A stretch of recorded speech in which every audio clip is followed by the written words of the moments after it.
अगली बार फिर प्रधानमंत्री बनाने के लिए भाषण दिया है। इस बार नया सिर्फ इतना था कि प्रधानमंत्री नरेंद्र मोदी भाइयों और बहनों की जगह पर परिवारजनों और स्वजनों बोल रहे थे। मेरे प्यारे देशवासियों, इसलिए मेरे प्यारे परिवारजनों, दोस्तों, लाल किले से नरेंद्र मोदी ने इतने हजार करोड़ की बात की, उतने हजार करोड़ की बात की, 10,000 करोड़ की, 5,000 करोड़ की, 15,000 करोड़ की, ये 1,000 करोड़, वो 1,000 करोड़, ऐसे रटते नजर आए जैसे कि ये सारे उनके अपने थे और उन्होंने देश की योजनाओं पर खर्च करके बहुत बड़ा एहसान कर दिया हो। नरेंद्र मोदी महंगाई के लिए दूसरी सरकारों को कोसते थे, लेकिन महंगाई पर खुद बहाना बनाते नजर आए। बोले कि पूरी दुनिया पर महंगाई की मार पड़ रही है। पूरी दुनिया को महंगाई ने जकड़ के रखा है, लेकिन मेरे प्यारे परिवारजनों, भारत ने महंगाई को नियंत्रित रखने के लिए भरसक प्रयास किए।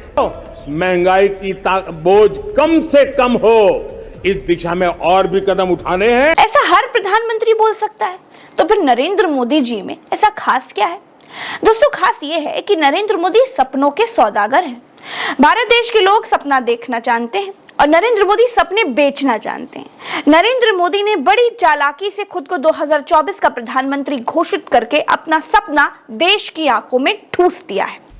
और अगली बार 15 अगस्त को इसी लाल किले से मैं आपको देश की उपलब्धियां, आपके सामर्थ्य, आपके संकल्प, उसमें हुई प्रगति, उसकी जो सफलता है, उसके गौरवगान, उससे भी अधिक आत्मविश्वास के सामने आपके सामने मैं प्रस्तुत करूंगा। दोस्तों, नरेंद्र मोदी परिवारवाद पर लाल किले से झूठ बोलते हुए पकड़े गए।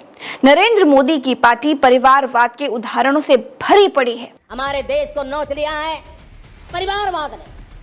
इस परिवारवाद ने देश को जिस प्रकार से जकड़ के रखा है, उसने देश के लोगों का हक छीना है। रक्षा मंत्री, गृह मंत्री से लेकर के 85 मंत्री, विधायक सब परिवारवादी हैं, लेकिन वो लाल किले से परिवारवाद का फर्जी ज्ञान जान रहे थे।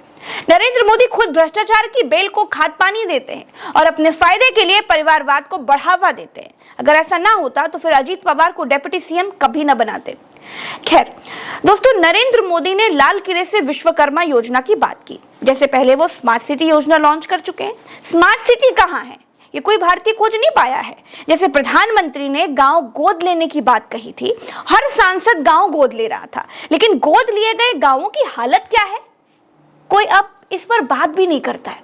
इसी तरह से प्रधानमंत्री ने बुलेट ट्रेन चलाने की बात कही थी, लेकिन वंदे भारत ट्रेन को ही आज लाल किले से बुलेट ट्रेन बोल दिया। देश में रेल आधुनिक हो रही है, तो वंदे भारत बुलेट ट्रेन भी आज देश के अंदर काम कर रही है। लाल किले से मोदी खुद को अगली बार का प्रधानमंत्री घोषित करते रहे। देश को 5 ट्रिलियन इकोनॉमी बनाने का सपना दिखाया था, वो तो पूरा नहीं कर पाए। अब कभी 5 ट्रिलियन इकोनॉमी की बात तक नहीं करते हैं। अब देश को एक नया सपना दिखाते हैं कि 2024 में जब वो प्रधानमंत्री बन जाएंगे तो देश को टॉप 3 इकोनॉमी वाले देशों में पहुंचा देंगे। मोदी का गारंटी है, देश पहले 3 वैश्विक इकोनॉमी में अपना जगह ले लेगा। दोस्तों, मोदी के भाषण में एक बदलाव और दिखा कि पहले मोदी जी 18-18 घंटे काम करने वाले प्रधानमंत्री थे। ये बात ढोल पीट पीट कर बताई जाती थी।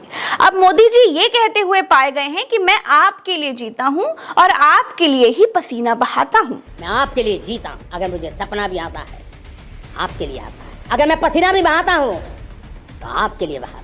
इसलिए मैंने शुरुआत में ये कहा था कि दूसरे प्रधानमंत्री और नरेंद्र मोदी में यही अंतर है कि मोदी सपनों के सौदागर हैं। पहले वाले प्रधानमंत्रियों का भी पसीना निकलता होगा, गर्मी लगती होगी, सबका बहता है तो उनका भी बहता होगा, लेकिन वो अपने पसीनों को बेच नहीं पाए। लेकिन मोदी जी अपना पसीना भी बेच देते हैं। पसीने का भी सौदा अपने प्रधानमंत्री बनने की इच्छा को पूरा करने के लिए कर देते हैं।